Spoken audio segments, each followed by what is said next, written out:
Hi friends, ഏവർക്കും ഈസിലൻ P S സിയിലേക്ക് സ്വാഗതം. കഴിഞ്ഞ ദിവസം നടന്ന സെക്രട്ടേറിയറ്റ് OAയുടെയും 24-ാം തീയതി നടന്ന സെക്രട്ടേറിയറ്റ് അസിസ്റ്റൻറ്റിൻ്റെയും തൊഴിൽ വാർത്തയിൽ വന്ന കട്ട് ഓഫാണ് ഈ വീഡിയോയിലൂടെ ഡിസ്കസ് ചെയ്യുന്നത്.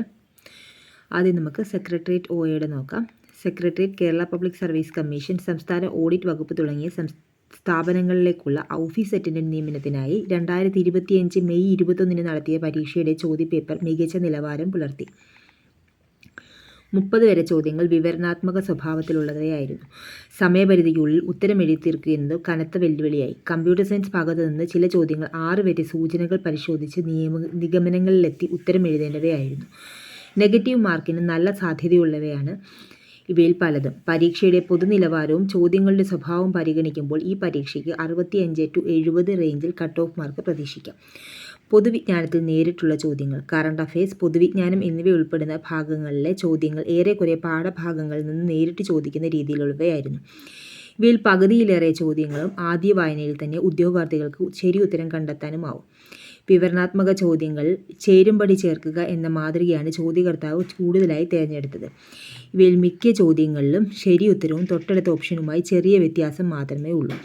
ഏകാഗ്രതയോടെ ഈ ചോദ്യങ്ങളെ കൈകാര്യം ചെയ്തവർക്ക് മികച്ച റിസൾട്ട് പ്രതീക്ഷിക്കാം. പൊതുവിജ്ഞാന ഭാഗത്തെ വേറിട്ട ചില ചോദ്യങ്ങൾ ഇവിടെ ചേർക്കുന്നു. ഭരണഘടനയുടെ കരട് രേഖ 1928 തയ്യാറാക്കിയത് ആരുടെ നേതൃത്വത്തിൽ? ജനാധിപത്യ ഭരണഘടനയുടെ ഇല്ലാത്തതേത്? പ്രധാനമന്ത്രി അംഗമല്ലാത്ത ക്യാബിനറ്റ് കമ്മിറ്റി ഏത്? രാമായണം ആട്ടക്കഥ രചിച്ചതാര്? ദേവഗീത എന്ന പേരിൽ ഗീതാഗോവിന്ദം പരിഭാഷപ്പെടുത്തിയതാര്? ഇനി നമുക്ക് സെക്രട്ടേറിയറ്റ് അസിസ്റ്റൻറ്റിൻ്റെ കട്ട് ഓഫ് മാർക്ക് നോക്കാം.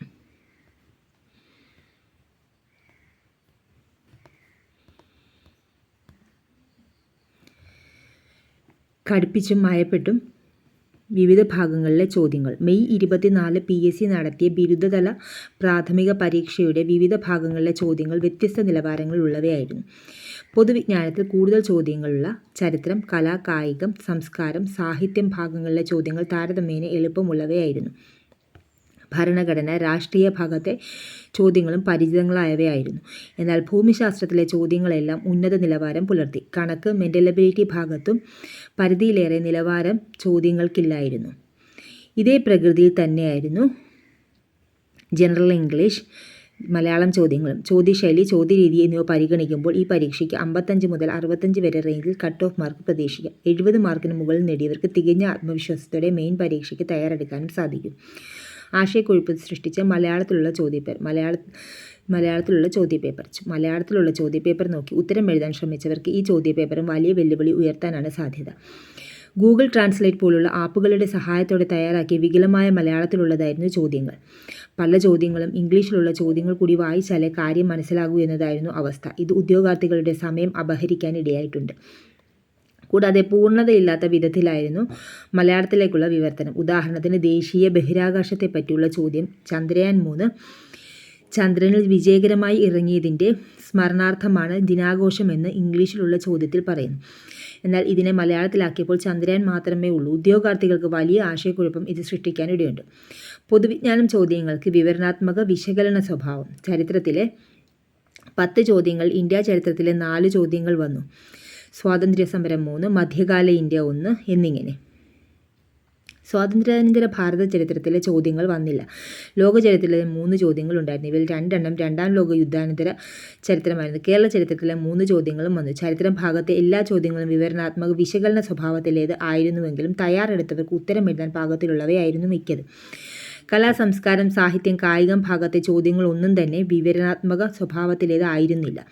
ഭൂമിശാസ്ത്രത്തിലെ ചോദ്യങ്ങൾ 5ഉം വളരെ ഉയർന്ന നിലവാരത്തിലേതായിരുന്നു. ഈ ഭാഗത്ത് ചോദ്യങ്ങളെല്ലാം തന്നെ വിവരണാത്മക സ്വഭാവത്തിലേതായിരുന്നു. ഇക്കണോമിക്സിലെ 2 വിവരണാത്മക ചോദ്യങ്ങൾ കടുത്തവയായിരുന്നുവെങ്കിലും മറ്റ് 3 ചോദ്യങ്ങൾ ഉദ്യോഗാർത്ഥികൾക്ക് എളുപ്പത്തിൽ ഉത്തരം എഴുതാൻ പാകത്തിലേതായിരുന്നു. സിവിക്സിലെ 3 ചോദ്യങ്ങൾ കടുപ്പമുള്ളവയായിരുന്നു. ഉദ്യോഗാർത്ഥികൾക്ക് ആദ്യമായി കാണുന്ന സ്വഭാവത്തിലേക്കായിരുന്നു ഇത്. വിവരാവകാശ നിയമവുമായി ബന്ധപ്പെട്ട വന്ന ചോദ്യം വളരെ ആഴത്തിലുള്ളതായിരുന്നു. കമ്പ്യൂട്ടർ സയൻസിൽ വിവരണാത്മക ചോദ്യങ്ങളുണ്ടായിരുന്നു കൂടുതൽ. ശാസ്ത്രത്തിലെ ചോദ്യങ്ങൾ കറണ്ട് അഫയേഴ്സിൽ ഊന്നൽ നൽകുന്നതായിരുന്നു. കണക്ക്, ജനറൽ ഇംഗ്ലീഷ്, മലയാളം അടിസ്ഥാന ക്രിയകളിൽ ഊന്നിയുള്ള ചോദ്യങ്ങളാണ് കണക്ക്, മെൻ്റൽ എബിലിറ്റി ഭാഗത്തു നിന്ന് വന്നത്. നന്നായി തയ്യാറെടുത്തവർക്ക് ഈ ഭാഗത്ത് 15ന് മേലെ മാർക്ക് സ്കോർ ചെയ്യാൻ സാധിച്ചിരിക്കും. ജനറൽ ഇംഗ്ലീഷിലെ ചോദ്യങ്ങൾ താരതമ്യേന നിലവാരത്തിലുള്ളവയായിരുന്നു. മലയാളത്തിലും പകുതിയോളം ചോദ്യങ്ങൾ നല്ല നിലവാരത്തിലേതായിരുന്നു. അടുത്ത പരീക്ഷയ്ക്ക് ഒരുങ്ങുമ്പോൾ എന്തൊക്കെ കാര്യങ്ങൾ ശ്രദ്ധിക്കണം? തുടക്കത്തിലെ ചോദ്യപേപ്പറുകൾ നന്നായി വായിച്ചതിന് ശേഷം ഉത്തരം എഴുതി തുടങ്ങുന്നതിൻ്റെ പ്രാധാന്യം ഈ പരീക്ഷ വ്യക്തമാക്കുന്നുണ്ട്. കണക്ക്, മെൻ്റൽ എബിലിറ്റി, ജനറൽ ഇംഗ്ലീഷ് ഭാഗങ്ങളിൽ ഉത്തരം എഴുതിയ ശേഷം പൊതുവിജ്ഞാന ഭാഗത്തേക്ക് വരുന്നതായിരുന്നു ഈ ചോദ്യപേപ്പറിൽ സ്വീകരിക്കാമായിരുന്ന യുക്തമായ ഉപായം. പൊതുവിജ്ഞാന ഭാഗത്തെ വിവരണാത്മക ചോദ്യങ്ങൾ കൂടുതലായിരുന്നു. വിവിധ ചോദ്യമേഖലകളിലെ അടിസ്ഥാന ധാരണകൾ കൂടുതൽ മികച്ചതാക്കണമെന്ന സൂചന തന്നെയാണ് ഈ പരീക്ഷ നൽകുന്നത്. ഉപകാരപ്രദമെങ്കിൽ തീർച്ചയായും ലൈക്ക് ചെയ്യുക, ഷെയർ ചെയ്യുക, സബ്സ്ക്രൈബ് ചെയ്യുക. Thank you for watching. നിങ്ങളാരെങ്കിലും ടെലഗ്രാം ചാനൽ ജോയിൻ ചെയ്തിട്ടില്ല, ടെലഗ്രാം ചാനൽ ജോയിൻ ചെയ്താൽ ഇതിൻ്റെ എല്ലാം PDF, തൊഴിൽ വാർത്തയുടെ PDF ടെലഗ്രാമിൽ അപ്ലോഡ് ചെയ്യുന്നതായിരിക്കും. Okay, thank you for watching.